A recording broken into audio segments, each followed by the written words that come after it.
अब हमारा जो नेक्स्ट टॉपिक है वो है ग्राफिकल रिप्रेजेंटेशन ऑफ मोशन, यानी कि अब ग्राफिकल रिप्रेजेंटेशन किस तरीके से होता है मोशन का, वो हम यहां पर डिटेल से समझने वाले हैं।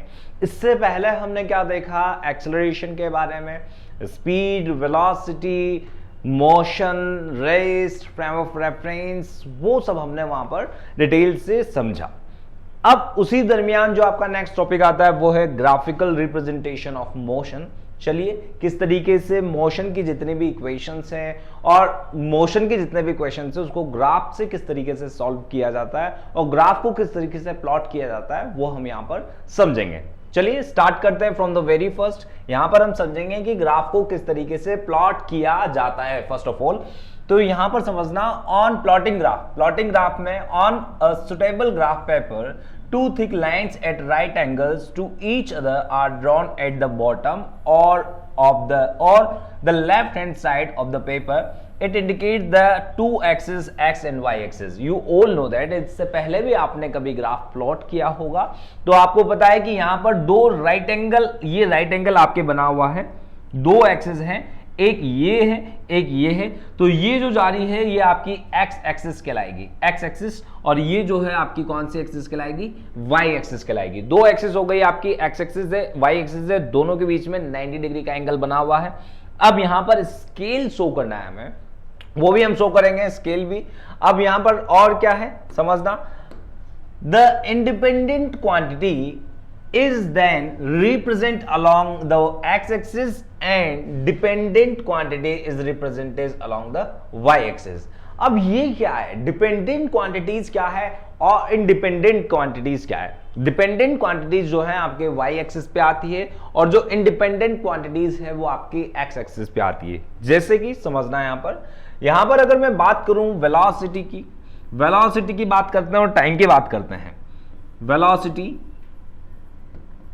और टाइम की अगर मैं बात करूं, वेलोसिटी और टाइम के बीच की ग्राफ की बात करें तो भाई टाइम आपका इंडिपेंडेंट है, ये किसी के ऊपर डिपेंड नहीं करता। टाइम आपका बढ़ेगा ही बढ़ेगा, टाइम आपका ना तो कम होगा ना आप टाइम को बढ़ा सकते हो, ना तो आप टाइम को बढ़ा सकते हो ना आप टाइम को कम कर सकते हो, डिक्रीज भी नहीं कर सकते, इंक्रीज भी नहीं किया जा सकता। तो टाइम आपका क्या हुआ, इंडिपेंडेंट क्वांटिटी हुई।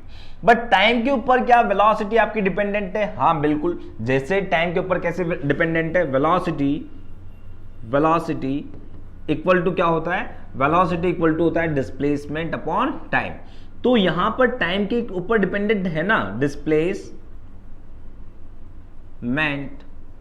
Upon time. अगर टाइम के अकॉर्डिंग आपके डिस्प्लेसमेंट कम हुआ तो वेलोसिटी कम हो जाएगी, और टाइम के उसी टाइम ड्यूरेशन में अगर डिस्प्लेसमेंट ज्यादा हो जाए आपके तो आपकी वेलोसिटी क्या हो जाएगी, ज्यादा हो जाएगी। अंडरस्टूड? तो यहां पर टाइम पर डिपेंडेंट है वेलोसिटी। तो वेलोसिटी अगर टाइम पे डिपेंडेंट है तो वेलोसिटी आपकी किस पे आएगी, वाई एक्सिस पे, और टाइम किस पे आएगा आपका, एक्स एक्सिस पे।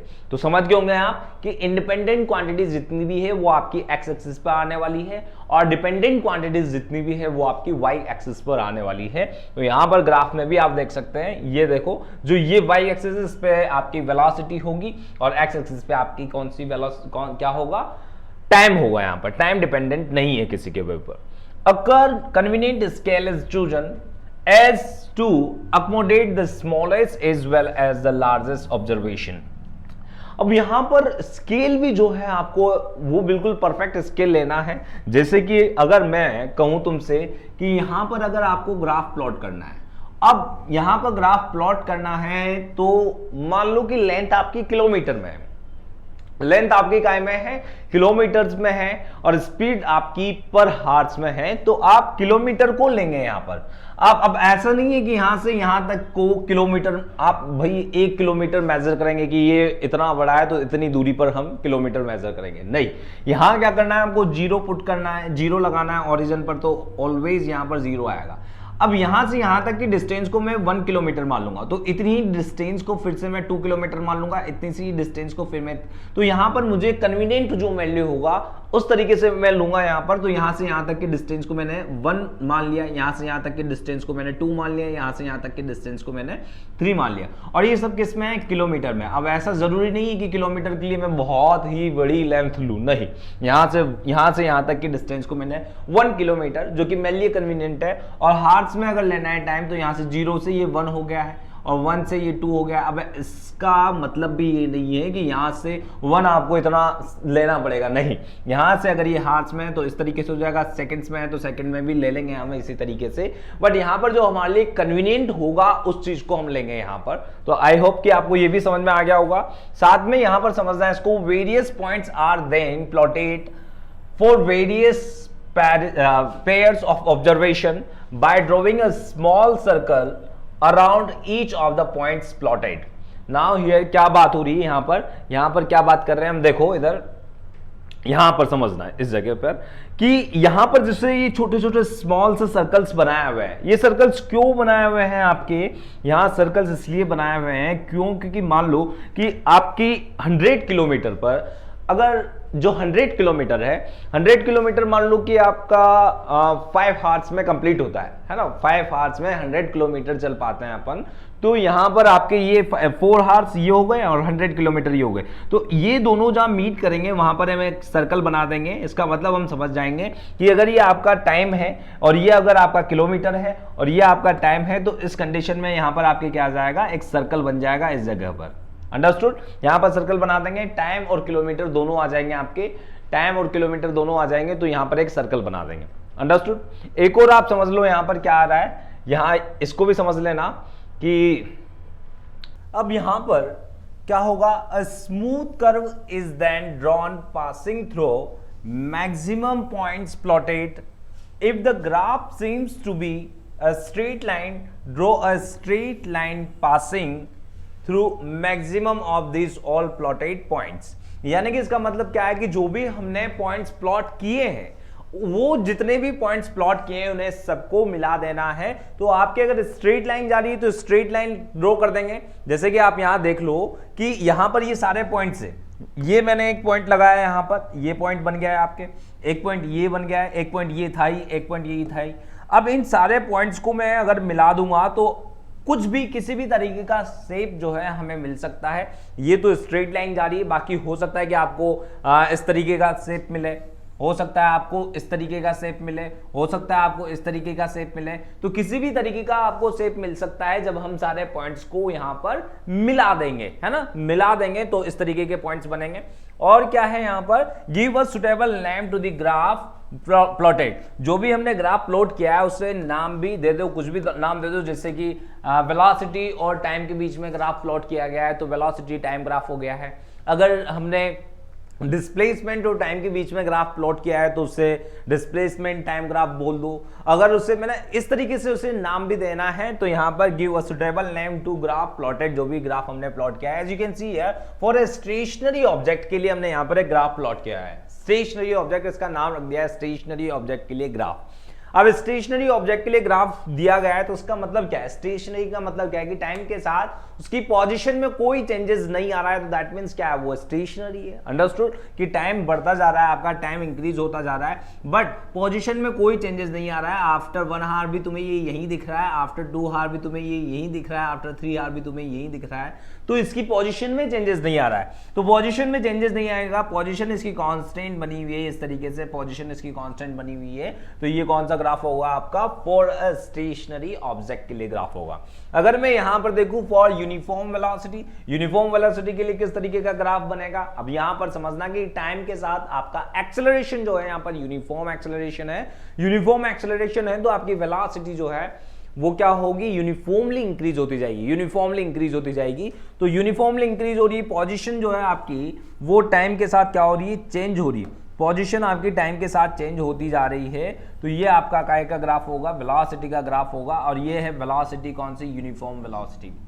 अंडरस्टूड? यहां पर आपकी जो पोजीशन है वो टाइम के साथ यूनिफॉर्मली बदल रही है, यूनिफॉर्मली बदल रही है, यानी कि यहां यूनिफॉर्म एक्सेलरेशन की बात नहीं हो रही, यहां यहां बात हो रही यूनिफॉर्म वेलोसिटी की। वेलोसिटी अगर आपकी 3 मीटर पर सेकंड है तो आपकी वेलोसिटी 3 मीटर पर सेकंड ही रहेगी पूरे टाइम ड्यूरेशन में। अगर ये तो है ग्राफ किसके बीच में, पोजीशन और टाइम के बीच में। अगर मैं ग्राफ प्लॉट करूं किसके बीच में, वेलोसिटी और टाइम के बीच में, ये टाइम है आपका और यहां पर ये वेलोसिटी है, तो वेलोसिटी और टाइम के बीच में ग्राफ प्लॉट करें यूनिफॉर्म वेलोसिटी के लिए तो इस तरीके का ग्राफ प्लॉट होगा, क्योंकि यहां पर आपकी वेलोसिटी जो है वो कांस्टेंट है तो इस तरीके का ग्राफ प्लॉट होगा वेलोसिटी और टाइम के बीच में।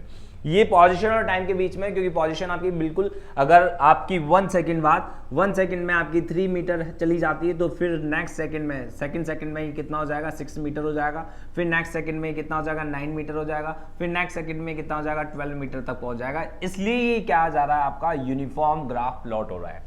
अंडरस्टूड। यहां पर इसे भी समझ लेते हैं अपन, यहां पर क्या है इसे समझते हैं। डिफरेंट केसेस क्या है, एसटी ग्राफ यानी कि ये है पोजीशन और टाइम के बीच का ग्राफ है, और ये क्या है, एसटी का मतलब समझ गए ना, डिस्प्लेसमेंट और टाइम के बीच में ग्राफ प्लॉट है। ये डिस्प्लेसमेंट और टाइम के बीच में ग्राफ प्लॉट किया है। ये है वेलोसिटी और टाइम के बीच का ग्राफ है, और ये आपका एक्सेलरेशन और टाइम के बीच का ग्राफ है। तो यहां पर अलग अलग ग्राफ प्लॉट किए गए हैं, डिफरेंट केसेस है हमारे पास। एसटी यानी कि डिफरेंट आपका कौन सा, डिस्प्लेसमेंट और टाइम के बीच में ग्राफ है, वेलोसिटी और टाइम के बीच में ग्राफ है, और एक्सेलरेशन और टाइम के बीच में ग्राफ प्लॉट किए गए हैं।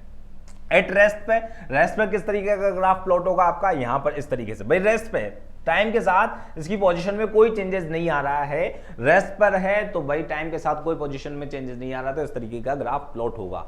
रेस्ट पर है तो ना तो वेलोसिटी होगी, और रेस्ट पे है तो ना ही आपके एक्सेलरेशन होगा, तो दोनों का कोई ग्राफ ही नहीं प्लॉट होगा। यहां पर समझते हैं इसको यूनिफॉर्म मोशन के लिए। तो यूनिफॉर्म मोशन के लिए किस तरीके का ग्राफ प्लॉट होगा, यहां पर आपकी स्पीड जो है वो यूनिफॉर्म है, यानी कि आपकी अगर 3 मीटर पर सेकंड की स्पीड से जा रहा है तो 3 मीटर पर सेकंड की स्पीड से ही जाएगा। तो यहां पर पोजीशन जो है एस और टी यानी कि पोजीशन और टाइम के बीच में जो ग्राफ है, तो पोजीशन टाइम के साथ इस तरीके से जा रही है, बिल्कुल सीधी जा रही है, ठीक है। और अगर हम ग्राफ, अभी मैंने थोड़ी देर पहले आपको ग्राफ प्लॉट करके बताया था, वेलोसिटी और टाइम के बीच का ग्राफ किस तरीके का आएगा, इस तरीके का। और एक्सेलरेशन जो है इसमें आपकी कितना होगा, 0 एक्सेलरेशन है, तो यहां पर एक्सेलरेशन 0 रहेगा। क्यों, क्योंकि फोर्स कोई नहीं लगा रहा है। अगर फोर्स लगेगा, एक्सेलरेशन लगेगा तो वेलोसिटी में भी चेंजेस आएंगे, पर यहां पर वेलोसिटी एक्सेलरेशन लग ही नहीं रहा है, एक्सेलरेशन और रिटार्डेशन नहीं लग रहा है, तो उस कंडीशन में आपके वेलोसिटी जो है वो कांस्टेंट ही रहने वाली है। और किस तरीके का ग्राफ प्लॉट हो रहा है आप ये भी समझ रहे हैं। यहां पर इस पर फोर्स कोई लगा नहीं रहा है, तो Newton's first law of motion काम कर रहा है। यहां पर इस तरीके से बिल्कुल सीधा जा रहा है, तो यहां पर एक्सेलरेशन, फोर्स ही नहीं लग रहा, फोर्स नहीं लगेगा तो भाई यहां पर आपका ये बिल्कुल ऐसे सीधा जाएगा। और क्या हो रहा है, यहां पर जो आपके ग्राफ है v और t के बीच में ग्राफ है, तो v आपका कांस्टेंट है, तो v आपका इस तरीके का बनेगा। और अगर पोजीशन v और t के बीच में है ये, और अगर बात करें अपन किसके बीच में, a और t के बीच में, तो भाई आपका एक्सेलरेशन तो 0 है, क्योंकि यहां पर वेलोसिटी में थोड़ी ना चेंजेस हो रहा है, वेलोसिटी तो कांस्टेंट है वेलोसिटी, तो यहां पर फोर्स नहीं लग रहा है, इसका मतलब एक्सेलरेशन है ही नहीं। और पोजीशन और टाइम के बीच का अगर ग्राफ प्लॉट करें तो पोजीशन आपकी टाइम के साथ ऐसे यूनिफॉर्मली आगे बढ़ती जाएगी, तो इस तरीके का ग्राफ बनेगा आपका। यहां पर देखते हैं यूनिफॉर्मली एक्सेलरेटेड मोशन में क्या होगा आपका, uniformly accelerated motion, that mean समझ रहे हो कि यहां पर आपका मोशन जो है, आपका जो मोशन है यूनिफॉर्मली एक्सेलरेटेड है, यानी कि ए आपका कुछ है जैसे कि 3 मीटर पर सेकंड स्क्वायर है, तो 3 मीटर पर सेकंड स्क्वायर है, तो इस कंडीशन में आपकी वेलोसिटी चेंजेस होगी, वेलोसिटी में चेंजेस आएंगे आपके।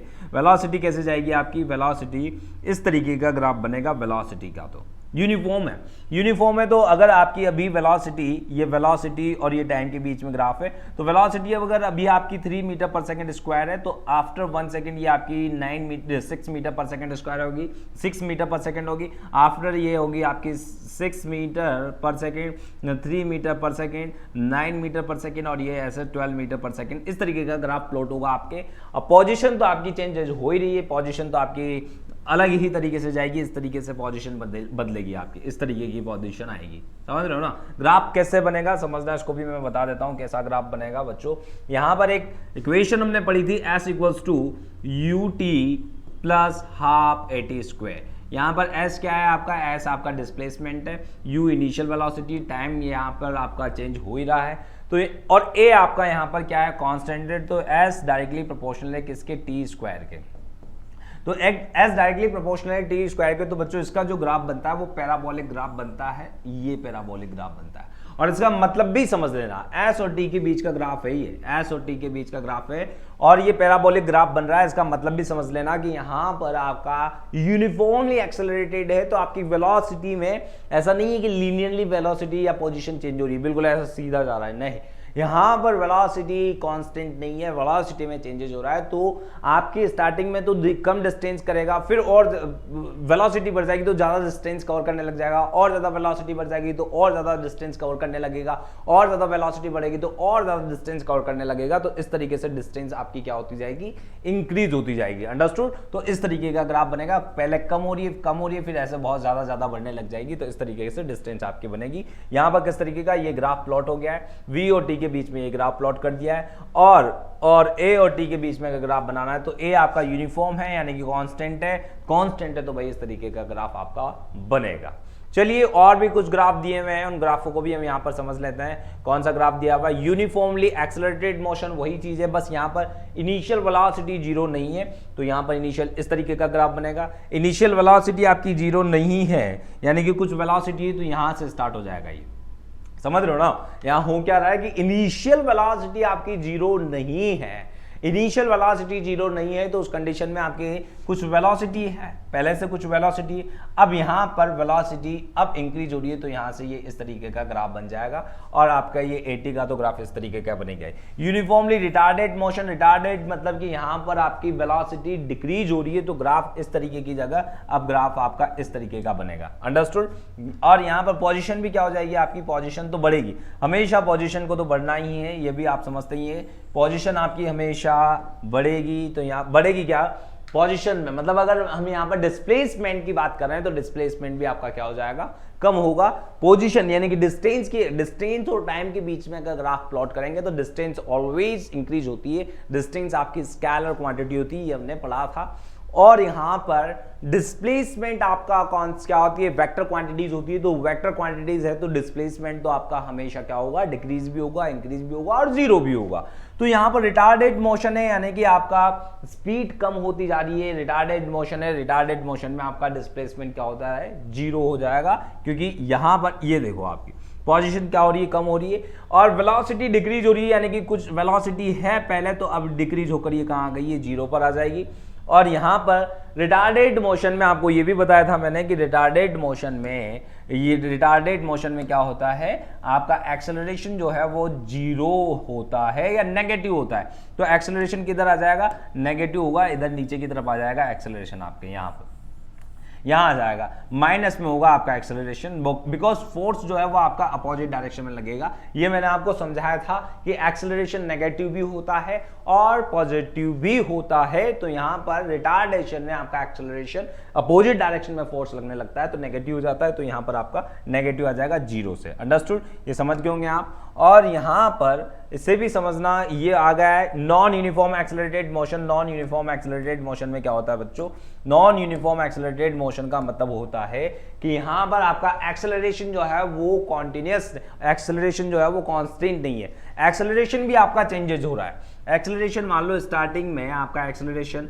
1 मीटर पर सेकेंड स्क्वायर है और इसके बाद आपका एक्सेलरेशन क्या हो जाता है, 2 मीटर पर सेकेंड स्क्वायर हो जाता है। फिर इसके बाद एक्सेलरेशन आपका क्या हो जाता है, 3 मीटर पर सेकेंड स्क्वायर हो जाता है। फिर इसके बाद एक्सेलरेशन क्या होता है आपका, 4 मीटर पर सेकेंड स्क्वायर हो जाता है। यानी कि एक्सेलरेशन आपका कॉन्टिन्यूसली क्या हो रहा है, चेंज हो रहा है। तो एक्सेलरेशन कॉन्टिन्यूसली चेंज हो रहा है तो वेलोसिटी आपकी क्या होगी कि वेलोसिटी में भी चेंजेस कॉन्टिन्यूस होंगे। 1 मीटर पर सेकेंड स्क्वायर, 2 मीटर पर सेकेंड स्क्वायर, 3 मीटर पर सेकेंड स्क्वायर, 4 मीटर पर सेकेंड स्क्वायर एक्सेलरेशन है आपका। तो टाइम वेलोसिटी क्या हो रही है, वेलोसिटी आपकी इन वेरिएबल जो वेलोसिटी है वो इक्वली कांस्टेंट उससे नहीं चेंज होगी, अनइक्वल अमाउंट में चेंज होगी वेलोसिटी।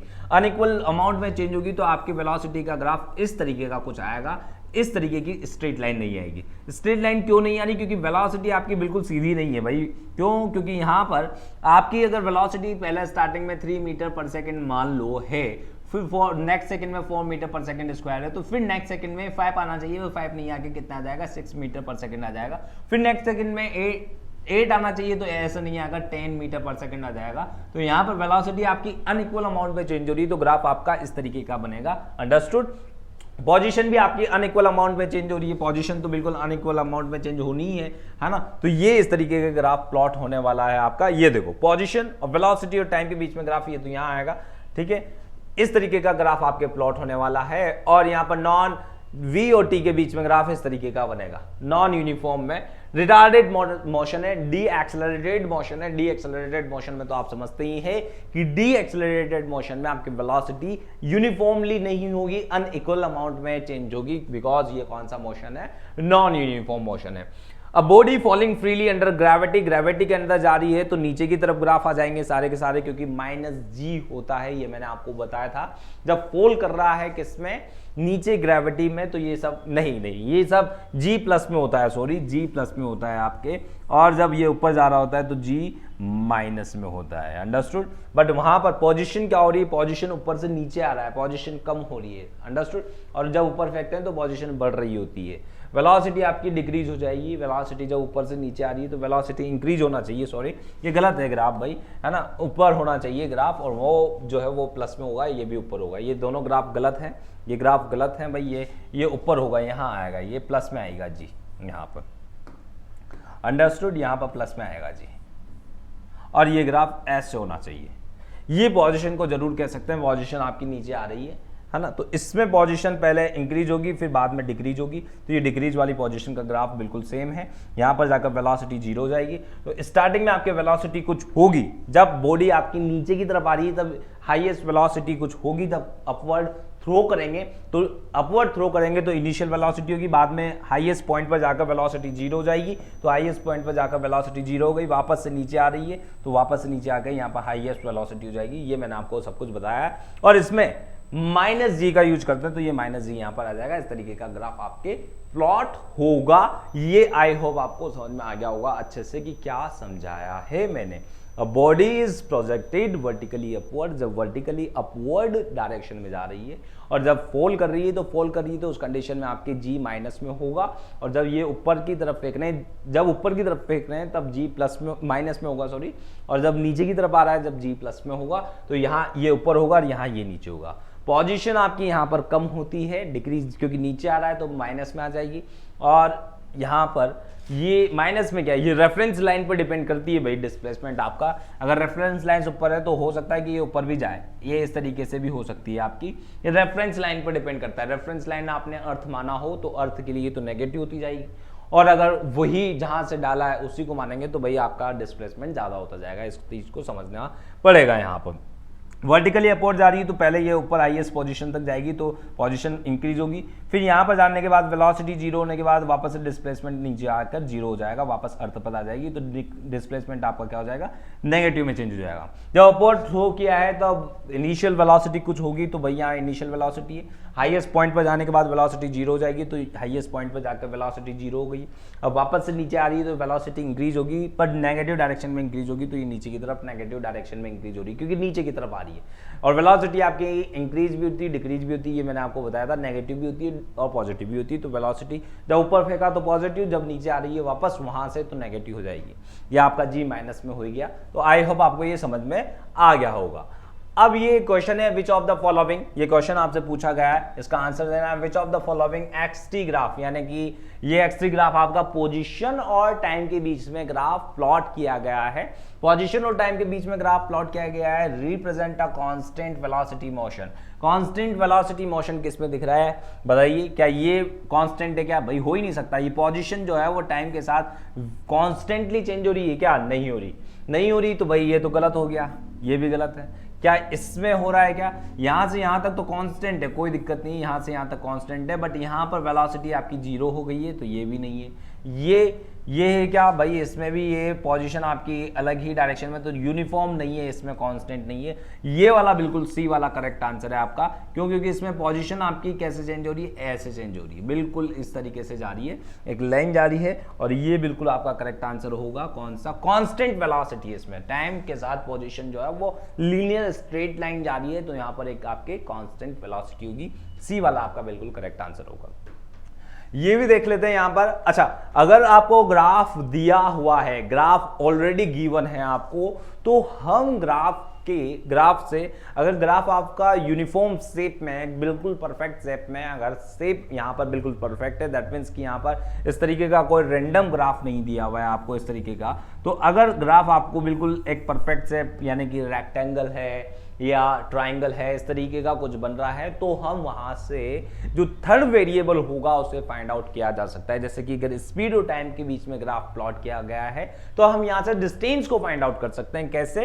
क्योंकि आप जानते हैं कि स्पीड इक्वल टू क्या होता है, स्पीड इक्वल टू होता है डिस्टेंस अपॉन टाइम।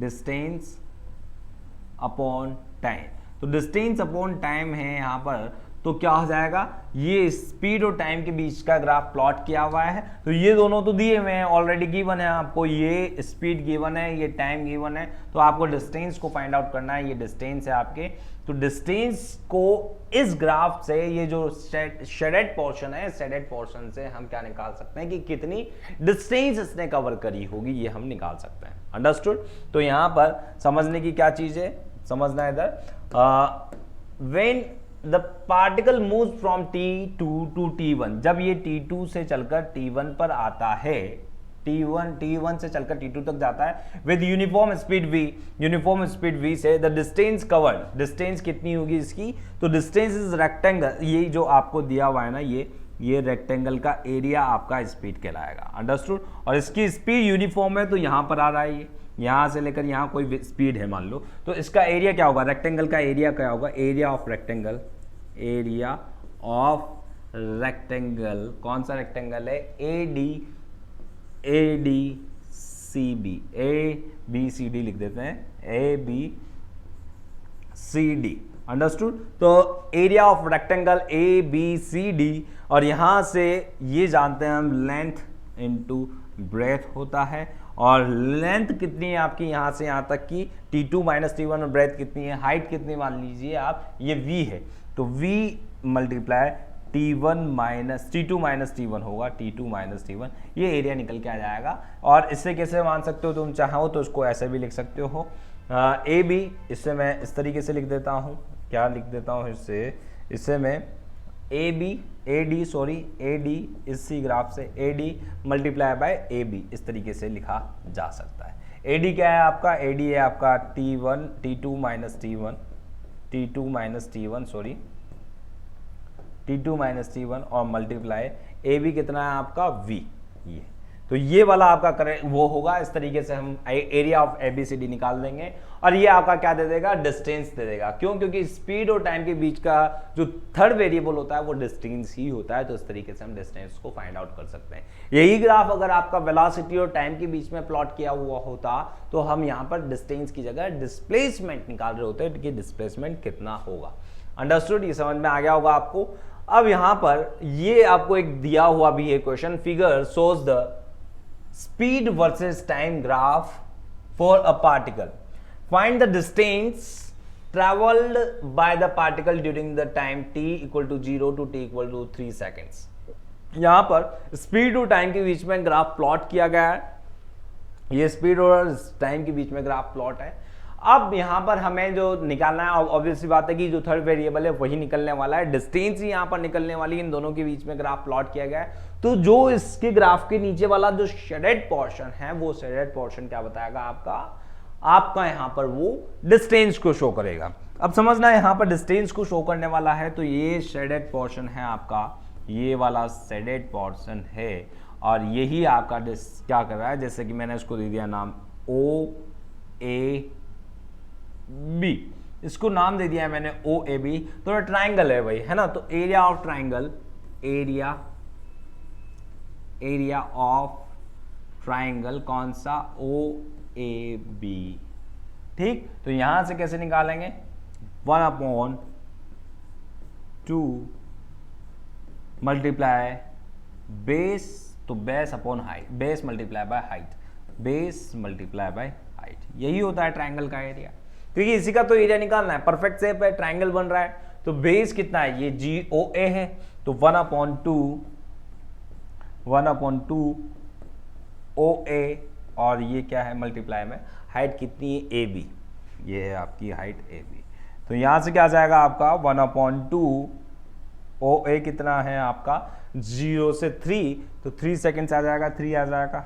और ये कितना है आपका, हाइट कितनी है 0 से 4, ये हाइट आ रही है आपकी, ये थोड़ा सा ऊपर बन रहा है यहाँ पर, ये 4 मान लो इसको आप, तो ये 4 आपकी हाइट आ रही है। तो कितना आ गया है आपके 4, सो ये 2 टाइम्स कट जाएगा, 2 टाइम्स कैंसिल आउट हो जाएगा, ये 2 टाइम्स कैंसिल आउट हो जाएगा, तो 6 आ गया है यहाँ पर।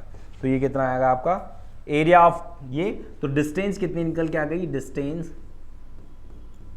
डिस्टेंस इक्वल टू आ गई है आपकी, डिस्टेंस 6 मीटर पर सेकेंड आ गई है, 6 मीटर पर सेकेंड आपकी डिस्टेंस निकल के आ गई है ये यहाँ पर। ठीक है, तो यहाँ पर क्या आ रहा है आपके 6 मीटर पर सेकेंड आ गई है, स्पीड वेलोसिटी निकल के कितनी आ गई है आपकी 6 मीटर पर सेकेंड, डिस्टेंस निकल के आ गई है, डिस्टेंस निकल के कितनी है ये 6 मीटर पर सेकेंड। तो यहाँ पर हमने एक ग्राफ के बारे में देखा, ग्राफ क्या होता है, ग्राफ के बारे में समझा हमने, ग्राफ को किस तरीके से प्लॉट किया जाता है ये भी हमने देखा, हमने वेरियस सारे ग्राफ प्लॉट करके भी देख लिए, यूनिफॉर्म मोशन के लिए, नॉन यूनिफॉर्म मोशन के लिए, एक्सेलरेटेड मोशन के लिए, नॉन एक्सेलरेटेड मोशन के लिए, यूनिफॉर्म एक्सेलरेटेड मोशन के लिए, S T graph, we T graph, A T graph, सारे ग्राफ प्लॉट करके देख लिए। हमने देखा इंडिपेंडेंट क्वांटिटीज आपकी एक्स एक्सिस पे आती है, डिपेंडेंट क्वांटिटीज आपकी वाई एक्सिस पे आती है, ये भी हमने देखा। हमने कुछ क्वेश्चंस यहाँ पर सॉल्व करिए और हमने ये भी देखा कि भाई जो एरिया है, जो एरिया अंडर कवर हो रहा है, नीचे की तरफ जो एरिया कवर हो रहा है, अगर वो परफेक्ट शेप है तो भाई हमारे पास थर्ड वेरिएबल निकल के आ जाता है, अगर उसका एरिया हमने फाइंड आउट कर लिया तो। ये हमने सारी चीजें यहाँ पर देखी।